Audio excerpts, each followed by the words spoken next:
Welcome to Cardigan Chronicles, an original podcast from Herrick District Library in Holland, Michigan, featuring stories about life in the library, our community, and the world of books. We're your hosts. I'm Amanda, a youth services assistant. And I'm Heather, teen librarian. Today we're introducing you to two of Herrick's newest librarians, Cam and Eileen, as well as hearing about what's new in public services. We'll be ending with our Book Bite segment, where today we'll be talking about a book that's been published in the last year. So first, Cam and Eileen, thanks for joining us today. We're glad to have you with us.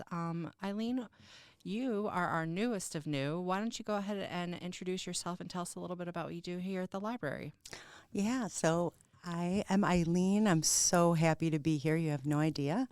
I think what I do is a number of things. I really love to do, I love to provide patron customer service.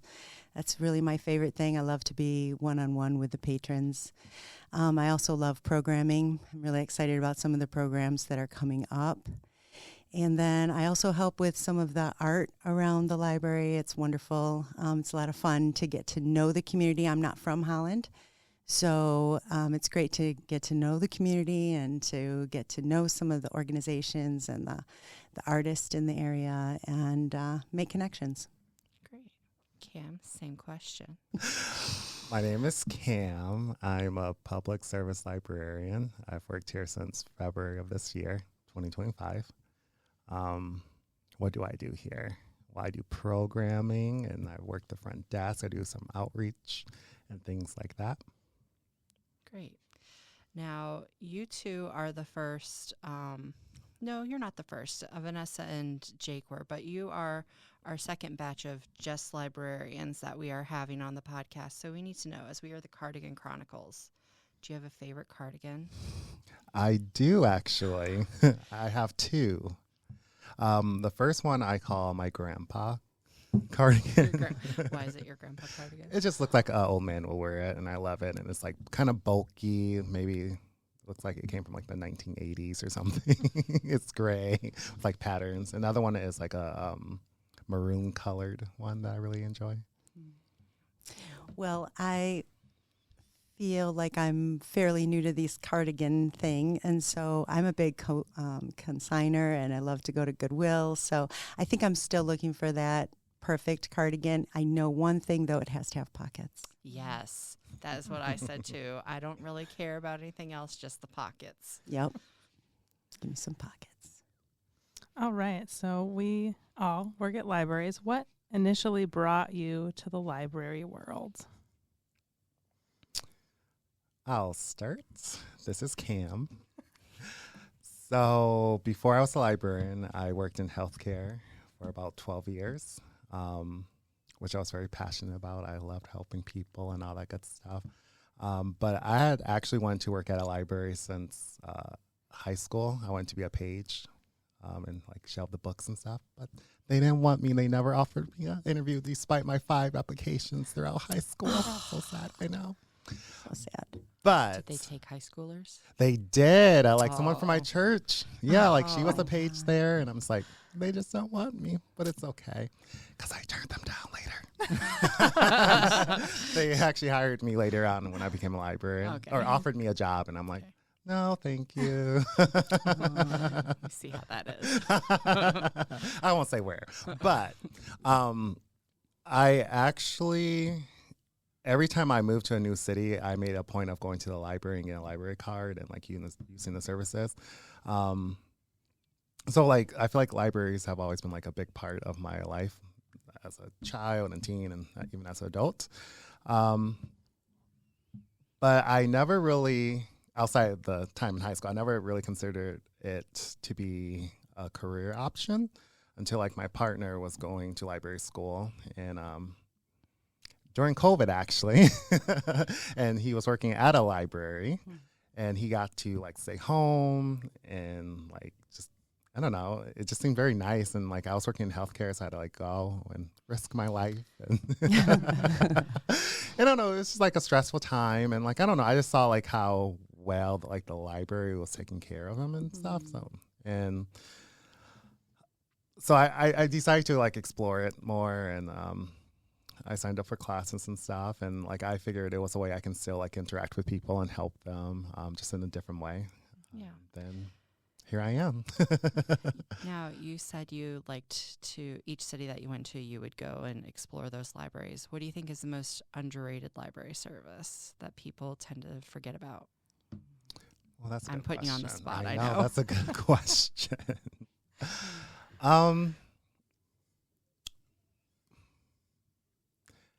I think programming actually in general, because like even growing up, I was at the library all the time, several times a week, which I know sounds like a lot, but not once, not once did someone say, oh, we're having this program for teens or kids. So like, I feel like a lot of times people don't realize that the library has free programming that you can come to, not just in the summertime, but like year round. And like, you can learn cool things, you can do cool things. So I think getting that message out that there's programs and things that you can do. And I think what you said there too is also key, free, because I think a lot of people don't realize that our programs are free. So right, it's a good one. All Eileen? right. Oh, all right. Eileen, what about you? Have you always been in libraries? Did you try something else first? Yeah, I actually am a librarian now, that someone who grew up without books. Books were not emphasized in my home. We were never taken to the library. Education really changed my life completely. College changed my life. I studied communication, and so eventually I've done a number of different careers, which I think is really fun to bring all of the best of that to the library. I've spent a long time teaching and also writing, and in fact, that's when I found my way to the library. I couldn't stand to work from home, and so I would go to the library. I called it my office.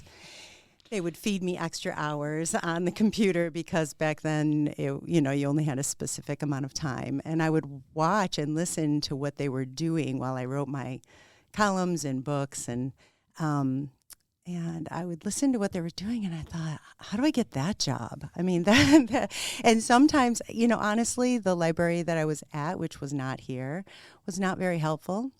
And so sometimes patrons would walk away, and I would go and intercept them and bring them to the resource that they were really looking for. And so I kind of came in the back door to libraries, starting out in community relations, and then have done all the number of jobs up until being a librarian. So this is really like the best of all worlds. It's a real convergence for me. So how many different kinds of departments have you worked in then? Oh, probably about 5 or 6 different departments. Yeah. Is public services your favorite? It's okay if it's not. It totally is. Yes. Public services has been really, sometimes I've been a librarian and I never got to touch the books because of that setup. They only had circulation, touch the books. Sometimes I've touched the books and not really worked with patrons. So this is, sometimes I'd be behind a screen all day doing programming, but I never got to be with the patrons individually. So this is like, again, the convergence of all the worlds. Okay. So y'all have gotten your first opportunity to plan programs for yourself that you get to implement. What upcoming program or service are you most excited about? Eileen, why don't we start with you? So I'm really excited that we have Moth-style adult storytelling coming up. We have a 2-week series, October 7th and 14th, both on a Tuesday. It's a workshop, how to tell your story with the theme around holding on. We have David Scott Smith coming from across the state. He is a Grand Slam winning storyteller, and he's going to run that program. He's going to run the workshop and then run the event, which is going to be at Bowerman's on 8th. So it's going to be a great community event, and it'll be beautiful and moving. I'm really excited. I know Moth is related to NPR. Does it stand for anything, or is it just what it happened to be called? Yeah, it's just what it's called. My understanding is it's like how a moth is drawn to a flame.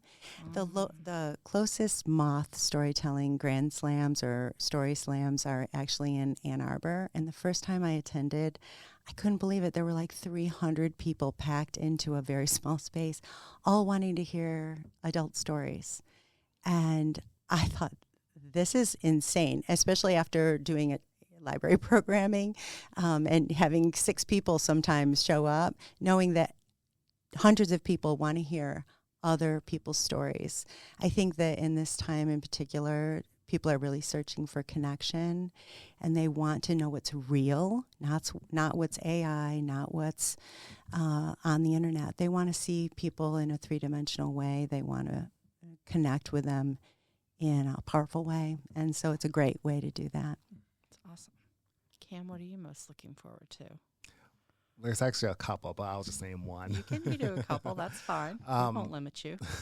Thanks. So next week on the 10th, which is the Wednesday, 6:30 to 7:30, there's a vermicomposting class, one-on-one, if you will.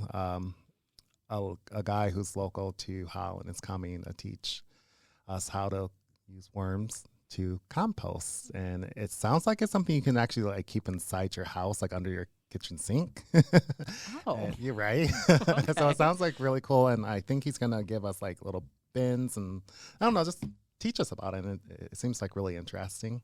The second program I'm really excited for is the Awesome Adult program, which will be every 4th Tuesday, 1 o'clock to 2.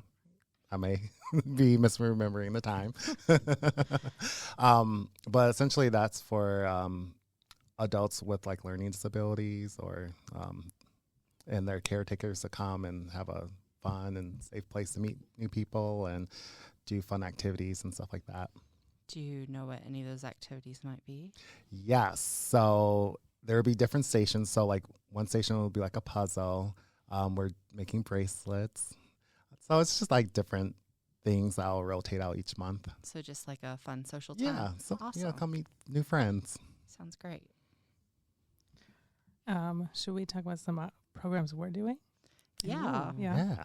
Heather, what program are you looking forward to that you're doing this fall? I think the fall program that I am most looking forward to is actually, well, I'm going to say one that will have already passed and one that won't. So Dan and I in Groundworks are doing a class. It's full right now, teaching teens how to make a 3D modeled bracket to make our own faux neon light. So we're going to design the neon. We're going to design the bracket and 3D print it, and then they'll get EL lights to add in to make it look like an actual neon light. And I'm really excited about that. It's, I think, a fun way to introduce different kinds of tech and different kinds of thinking.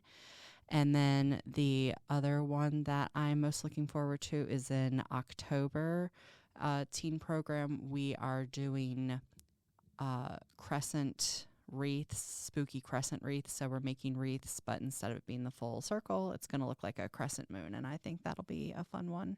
That's cool. Get a chance to be creative. What about you, Amanda? What fall program are you most looking forward to? So I'm going to try to do basket weaving with kids in, I think it's in October. I don't remember when I scheduled it, but I think it'll be fun to see them try to weave a basket, especially like elementary age kids, because it could go one of either way. They could be really good at it or they could not figure it out. We'll see. I actually did that when I was in 5th grade or 6th grade. It was like really fun. Yeah, I'm hoping it'll be a fun time. Basket weaving does sound fun. It is in October. Thank you. Yep. We have the technology. All right. So, Cam and Eileen, what is your favorite thing about Herrick so far? Let's start with Cam. All my besties. We're laughing because I don't know if anyone isn't Cam's bestie. Yes. Well, like one thing I really like about working at Herrick is I feel like we have the Autonomy? Thank you. Yep. To implement our ideas, and I feel like we're heard and supported. One example of that is I'm starting a books by mail program here, which I don't know, from day one it was I just felt really supported. And so like that's one thing I really like about working at Herrick is like the support. What is the Book by Mails program? So essentially it's for people who are homebound who can't physically come into the library. So like we'll send them 2 books of their choosing, and they'll be able to send it back free. It's all free to the patron. So yeah, it's just a way to get books to people who can't come in. I think that's really cool. Yeah, thank you. What about you, Eileen? What's your favorite thing so far? I really love that the team atmosphere of everyone and the fact that everyone is genuinely interested in helping patrons. They're not here just for a job. I don't ever get that sense. People really care about this community. They really care about the patrons. And they're always trying to figure out whether it's a new program, a new service, how can we do this differently? How can we do this better? How can we streamline this? How can we reach out? How can we connect? Everyone's just working together to do that. That has not been my experience. And, you know, I have a lot of years experience. So to be at this point of life and to realize that this place actually does believe that and functions that way, it's amazing. So yeah, basically, in short, my besties. Oh, man. So I know that maybe you don't have a funniest from here because it's been less than a year that you've been with us, but from here, from another library, I think we all have funny stories that happen at the library. Can you think of any funny library stories, Eileen? I think we'll ask you first. So it wasn't here. Someone was checking in a CD audiobook and opened it to scan the barcode, and someone's teeth were inside. What? Someone had taken out their dentures, and they had put them inside of the CD audiobook. And so we had to call the patron. And the patron was so happy. She said, "Oh my God, I'm so happy to hear from you. I've been looking for them everywhere." Oh, I wonder. Because those probably weren't cheap. No. We made her day and she made ours. How about you? Can you top that, Cam? I can't, so I won't try. What about you? Oh. I mean, I think we have little funny moments with, Amanda and I are lucky enough to work in the youth services department, so I feel like we have funny moments every day just because kids are hysterical. I will say there was a funny conversation when I did Movie and Maker Monday over the summer, and I had a group of teens who were at my last one. And they just happened to be the only ones at that one. And so they were it essentially ended up being a hangout just for like 3 best friends having a good time doing crafts and watching a movie. And then I'm in the room with them, and all of a sudden I'm listening to them have a conversation about how can we get to stay in the library overnight? How can we sneak staying in the library overnight? And then they're like plotting these different ways that they can hide from us to stay in the library overnight. And then one of them looks over at me and goes, "Guys, you know she can hear us, right?" And so I just even love, the little snippets of conversation that you hear sometimes when you're walking by. Yeah, it's a great time in youth services. How about you, Amanda? I can think of one this summer. So if you're not familiar, this summer, our summer theme was cryptid themed. And one of the weeks in July, we had a cryptid scavenger hunt in the kids department. And for the summer, our playhouse was like a mechanic shop themed, and we had a cash register. And I had a girl come up to me and be like, "A monster took all the money. All the money's gone. This wolf monster came and took all the money." And I was like, "Okay, well, we'll keep an eye out for the wolf monster, find the money," because I sure it was just hidden somewhere because some kid had taken it away from the shop. But then she was like, "No, there's a poster of him. He left a note. There's a poster of him." So she's like, "Let me show you." She walks me over to the self-checkout where the Michigan dog man was for the cryptid scavenger hunt. She was like, that's him. If you see him, call the police because he stole the mail. Oh, that's It so was cute. Aw. All right, let's change course a little bit and talk about reading, since we're all librarians and I think we all enjoy reading. What kinds of books do you like to read? Let's start with you, Eileen. So I am a big nonfiction reader. I really love it. And I don't think a lot of people are drawn to that, but I really love it. I love a good... I'm happy for you that you enjoy it. I do. I feel like I have a little niche, you know. I love memoir and I love personal development books. Not all of them, but a lot of them really have helped me in my own journey. And then I really enjoy literary fiction. In other words, I'm often told that I love books where basically nothing happens, but it's really well written.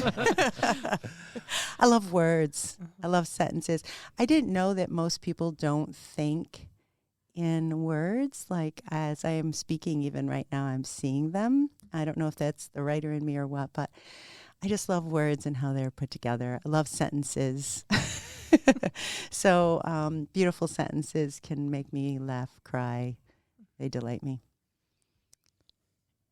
Interesting. I'm trying to picture what the word thing would. I think I'm more of a infographic web. Okay. Yeah. In my head. Huh. I don't ever see that. I don't. You kind of see the offshoots like when you story plot. Is that what you're talking about? Yeah, but more tangled usually. Okay. If I'm honest. I literally see words. That's so interesting because sometimes, like, if I'm following a thought, it's like I'm literally following a string. Oh, that's so cool. See, I love stuff like that. I don't know if it falls under synesthesia, but it might. I didn't know. I'm also someone who thinks that days of the week and numbers and letters have colors. Oh. Yeah. Oh, my God. Most definitely. Don't you know? What color is the number 4? Oh, number 4 is probably yellow. Interesting. Yeah. But the number 8 and October and Thursday are all orange. So, yeah. So what's blue? This could be a whole. I'm sorry, this could be a whole thing now. This is those tangents. Yeah, blue is Friday. Okay. Yeah. How appropriate. I know. Right. Blue is Friday. So yeah, I know it's a strange thing. Do either of y'all think that way, Kim? I don't. I just say words and sometimes they don't come out right. And well, I think that's everybody, Kim. Maybe if I did think in words, I would be a better speaker. Amanda? I don't think that I do. Okay. Internal monologue. Oh, yes, I talk to myself all the time. Okay, cool. Mm-hmm. Oh yeah, Amanda, yeah. you and I have talked about Yeah. it. classic overthinker. Yeah. You too? And I mean, yeah. Do you talk out loud to yourself, though?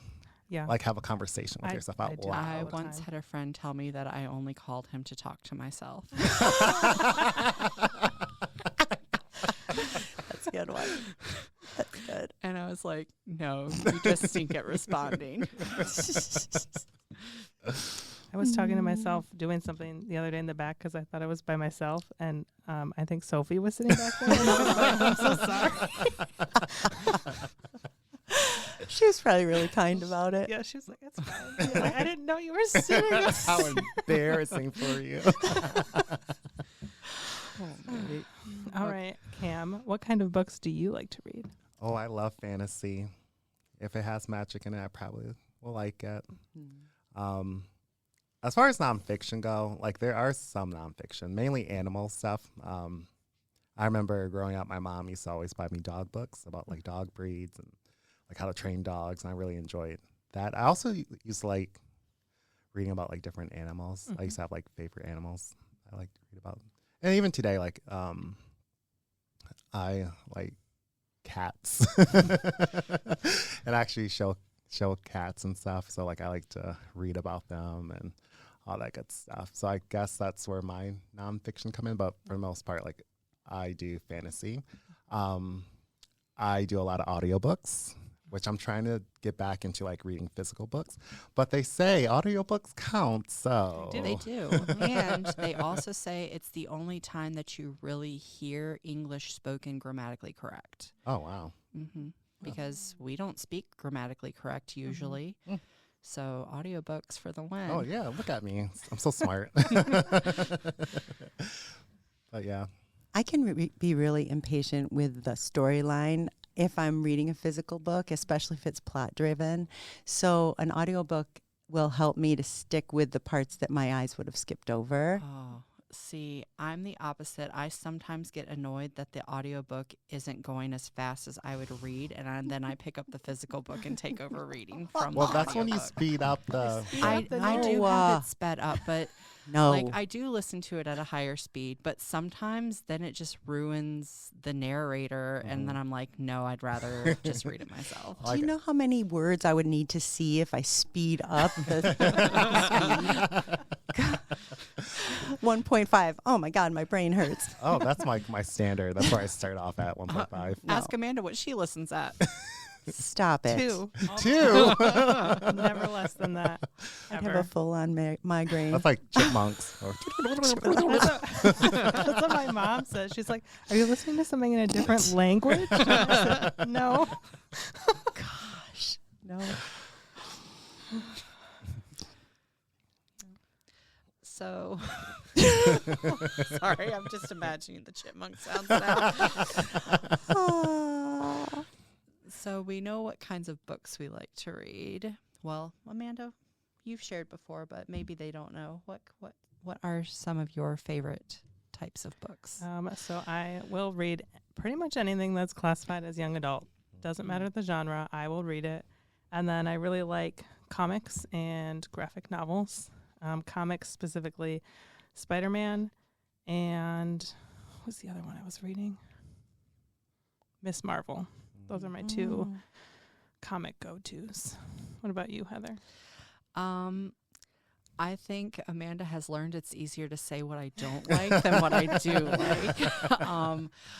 I can kind of typically say fantasy and mystery, but then there's a lot of caveats within that. One might say I'm a touch book picky.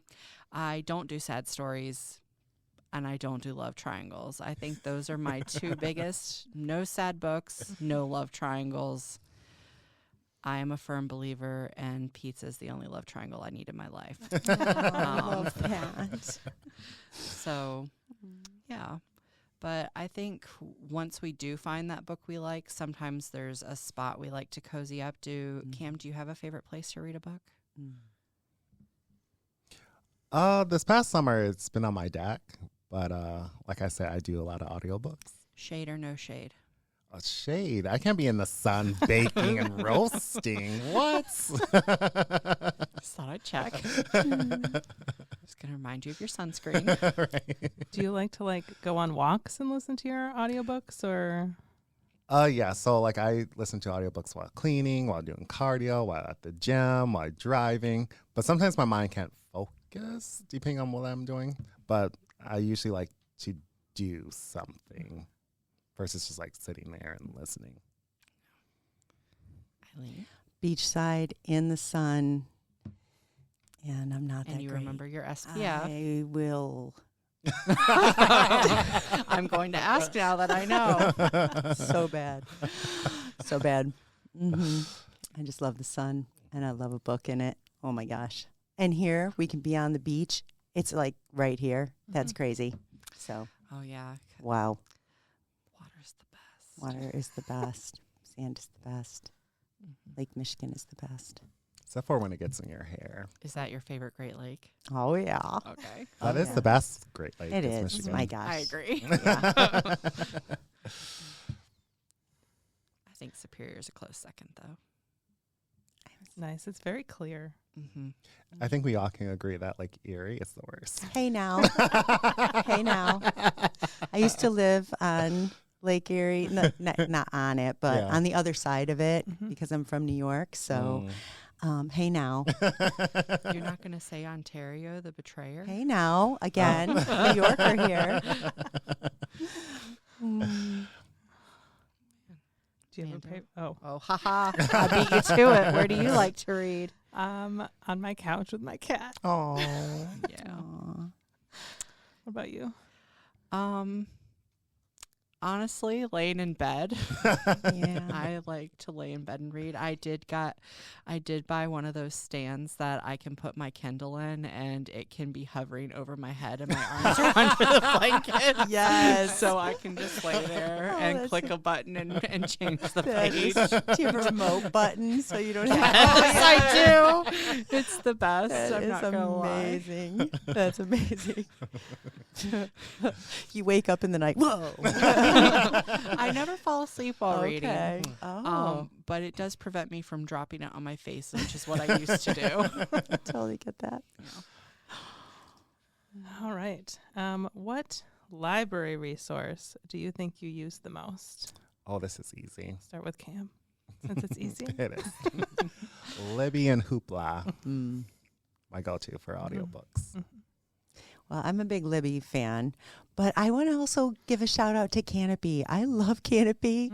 Sometimes when I tell other librarians that, they're like, "Oh, I love Canopy. I think it's great. They have so many A24 movies, and I like weird, kind of funky, artsy movies." So since some people don't know, can you tell more people a little bit about what's great about Canopy? Yeah, it's our streaming service. It's so cool when all the pricing for other streaming services keeps increasing. We have free streaming, and it might not have the most current movies on there, but there's a lot of classics. There's a lot of artsy stuff, documentaries. It's so good. So, yeah, I love it. Great. So before we wrap up and move on to our book bites, do you have anything that you would like to say about working in public services or the library or upcoming programs that maybe we didn't talk about?